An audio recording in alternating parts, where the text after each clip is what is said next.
durante participação em evento promovido pela Associação de Familiares e Vítimas do 8 de janeiro, o deputado Sanderson relatou como acompanhou as prisões em massa ordenadas pelos ministros Alexandre de Moraes, do Supremo Tribunal Federal, desde o início, observando as ilegalidades e arbitrariedades na prisão de cidadãos comuns que não tinham cometido qualquer crime. O deputado disse: o presidente Bolsonaro falou que o 8 de janeiro foi uma grande armadilha e eu concordo. Foi uma grande cilada tudo isso que aconteceu. Sanderson comentou uma declaração da deputada Júlia Zanatta, que havia dito que nunca antes tinha visto um presidente da República mandar militares prenderem pessoas de bem e disse: eu já vi isso aí. Nós acompanhamos os governos ditatoriais comunistas da esquerda, tem esse padrão, que o exército, as forças armadas e as forças policiais prendam opositores. Isso acontece na Venezuela, em Cuba, na China e em outros países de esquerda. Então, os países ditatoriais de esquerda, de perfil marxista, leninista e alguns aqui na América do Sul de perfil bolivariano, eles têm esse padrão de usarem as forças policiais e as forças armadas para prenderem e tocarem o horror em qualquer tipo de oposição. No dia 8 de janeiro, isso ficou muito claro. O deputado lembrou que foi a Brasília imediatamente após saber sobre as prisões e viu os cidadãos na academia da Polícia Federal, no chamado campo de concentração, e nas penitenciárias da Papuda e da Colmeia. Ele lembrou que no campo de concentração só estavam presentes ele, o senador Marcos Duval e advogados que buscavam atender os cidadãos. Sanderson relatou a situação nas penitenciárias, um desastre. Os senhores sabem, tenho 25 anos de Polícia Federal, já convivi com situações bastante desastrosas no aspecto criminal, mas eu nunca tinha assistido o que assisti na Colmeia, com aquelas 500 mulheres assustadas, a maioria chorando copiosamente. Muitas delas não sabiam nem por que estavam ali. Vejo o grau de inocência dessas pessoas. Grande parte delas, senhoras com mais de 50 anos, muitas com mais de 60. Vi que a Júlia falou que a maioria era de réus primários, mas no caso das mulheres não é a maioria. 100% das mulheres ali detidas nunca estiveram em uma delegacia.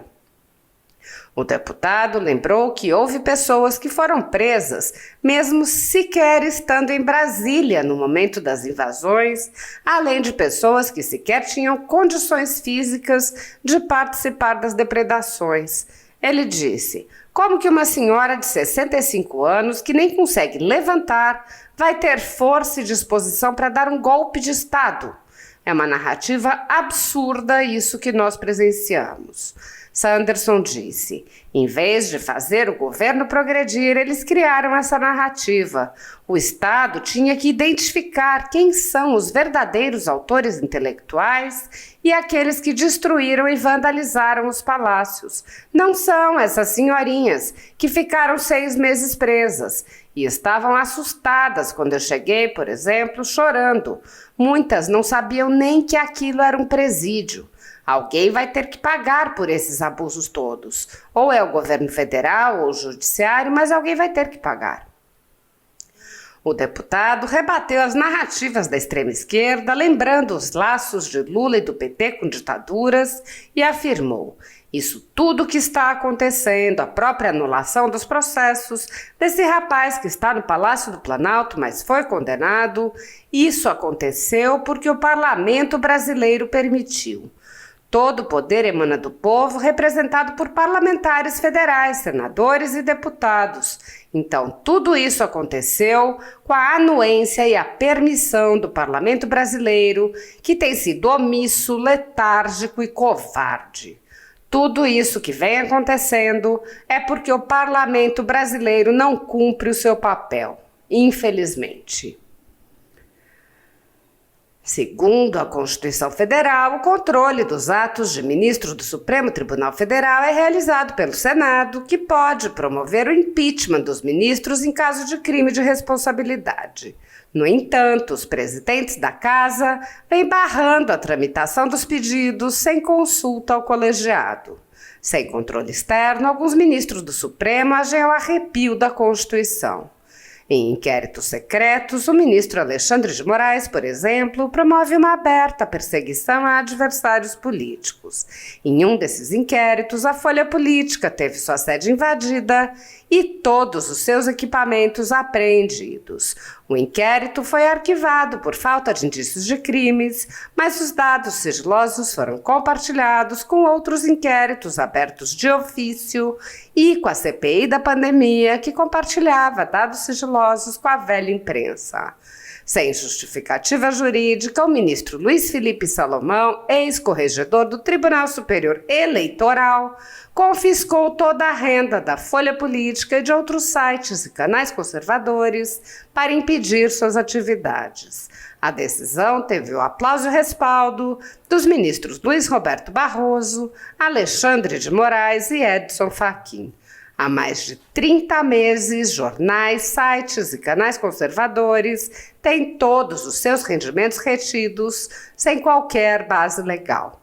Se você apoia o trabalho da Folha Política e pode ajudar a impedir o fechamento do jornal, doe qualquer valor à empresa Raposo Fernandes através do Pix, utilizando o QR Code que está visível na tela ou o código ajude@folhapolitica.org. Caso não utilize Pix, há a opção de transferência bancária para a conta da empresa Raposo Fernandes, disponível na descrição deste vídeo e no comentário fixado no topo.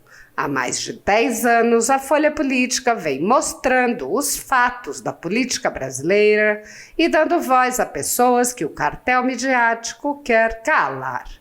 Pix ajude@folhapolitica.org. Assim está. Bom dia, Cristina.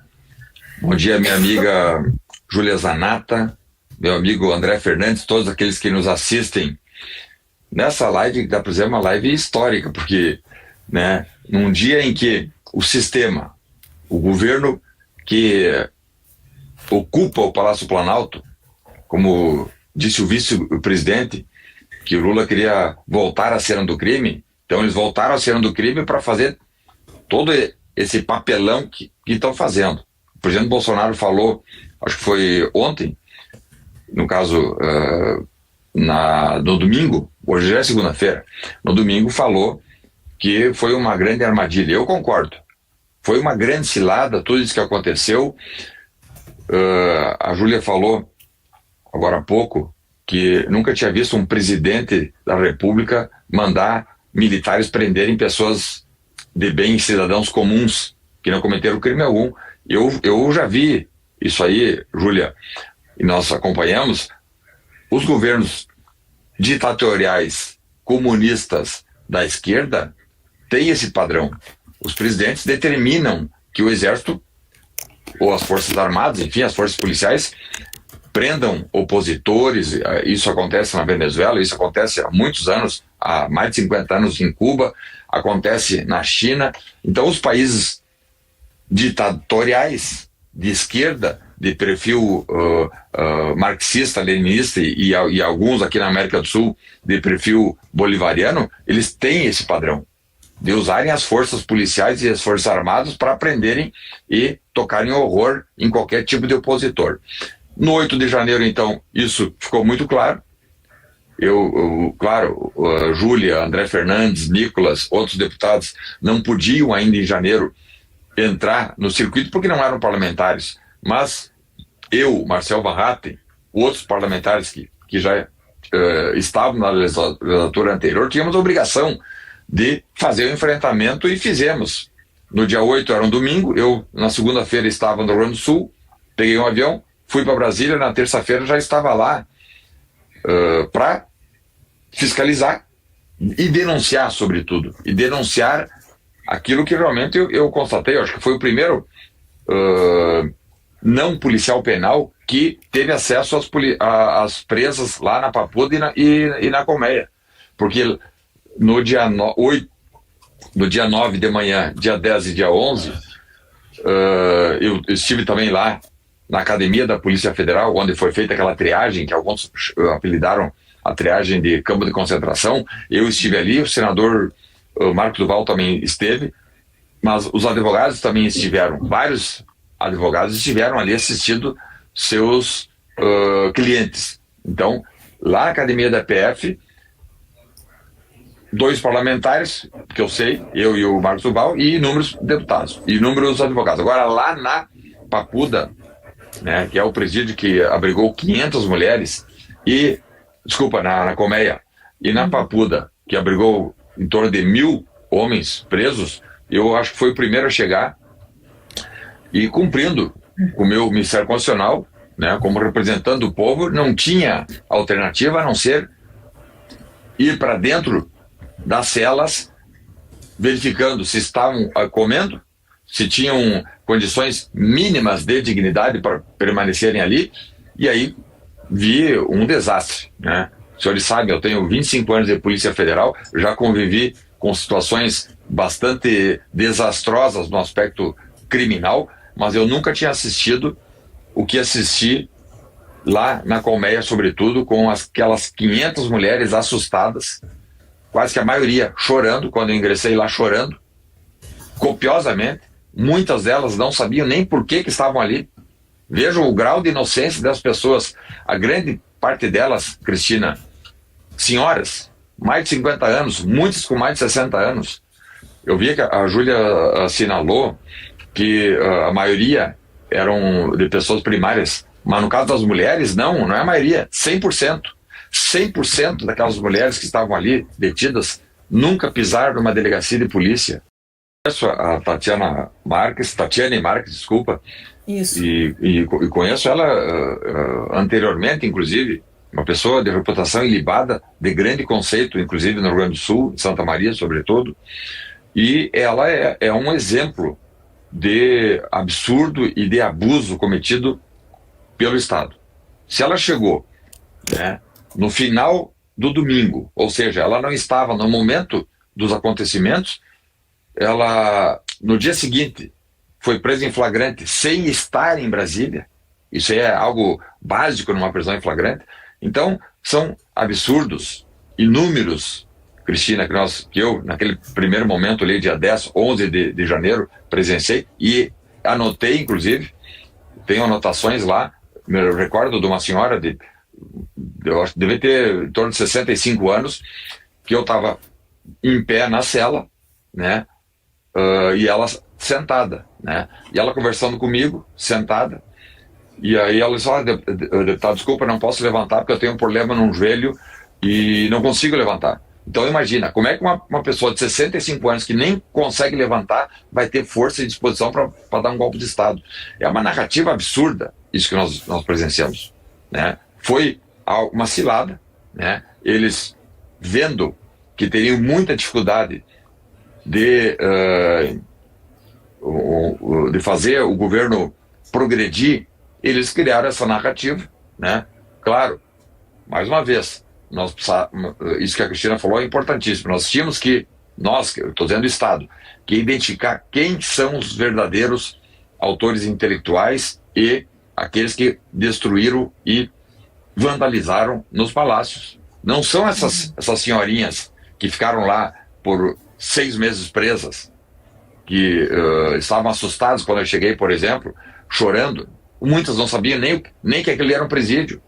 Então, alguém vai ter que pagar por esses abusos todos. Ou é o governo federal, ou é o poder judiciário, né? Alguém vai ter que pagar. Porque nós não podemos, a pretexto de punir vandalismo, e não passou de vandalismo, não tem nada a ver com vandalismo. Eu conheço a matéria, não tem nada a ver com vandalismo, não tem nada a ver com golpe de Estado. O PT, que é campeão em narrativas, né? A primeira narrativa foi lá na década de 80, Cristina, né? Na década de 80, a narrativa de que o PT seria a salvação do Brasil e que defenderia os pobres. Uma narrativa mentirosa. Nós sabíamos que era sempre, eles tiveram um projeto de poder. Depois, narrativa de que o PT e a esquerda eram defensores da democracia. Mentira. Sempre a esquerda, não só no Brasil, mas no mundo inteiro, sempre foi irmã siamês da ditadura, do autoritarismo.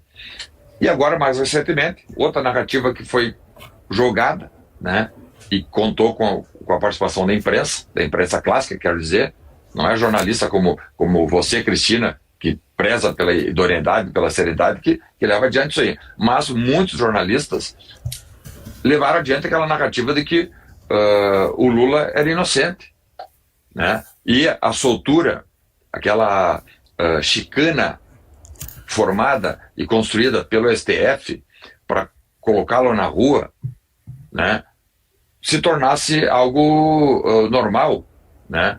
O sujeito respondeu por inquérito policial, por 2 processos criminais, teve direito de defesa, ampla defesa, plena defesa, recorreu ao tribunal, foi condenado por corrupção, por lavagem de dinheiro em 2 situações, e aí foi para a cadeia. Estava lá cumprindo pena por ter roubado o povo brasileiro. E aí, numa narrativa, construir, não, veja bem, nós vamos anular todo o processo para iniciar um novo processo, quando sabiam todos, qualquer aluno do primeiro ano de Direito sabe que os processos já estavam prescritos. Então, é só verificar lá, na votação da anulação das condenações desse sujeito que ocupa o Palácio Planalto, verifiquem os votos lá, 3 ministros votaram contra. Nunes Marques, Marco Aurélio de Mello e Fux votaram contra e sustentaram, dizendo que não, que ele deveria cumprir toda a pena e que os processos não deveriam serem anulados, sobretudo porque foram contraditados os processos, teve direito de recurso, foi o STJ, inclusive, e nenhum direito ou garantia tinha sido tolhido da defesa. E Lula era para estar preso até hoje, por uma série de razões. E a gente precisa lembrar, né, Sanderson? Era para estar preso até hoje. E não só foi solto, como colocaram o sujeito no Palácio do Planalto. Isso tudo que está acontecendo, né, a própria anulação dos processos lá, desse rapaz que está no Palácio do Planalto, mas foi condenado por corrupção, porque enriqueceu as custas do povo brasileiro. Isso aconteceu porque o parlamento brasileiro permitiu. Todo o poder emana do povo, representado por parlamentares federais, senadores e deputados. Então, tudo isso que aconteceu foi com a anuência e a permissão do parlamento brasileiro, que tem se colocado omisso, letárgico e covarde. Isso é um absurdo que nós, deputados federais, estamos aqui hoje, temos falado muito, mas são 500 parlamentares. Para movimentar o parlamento tem que ter no mínimo 260 deputados, é uma dificuldade. Mas eu chamo a atenção, tudo isso que vem acontecendo, né, da população não aceitar esses absurdos, é porque o parlamento brasileiro não cumpre o seu papel. Infelizmente.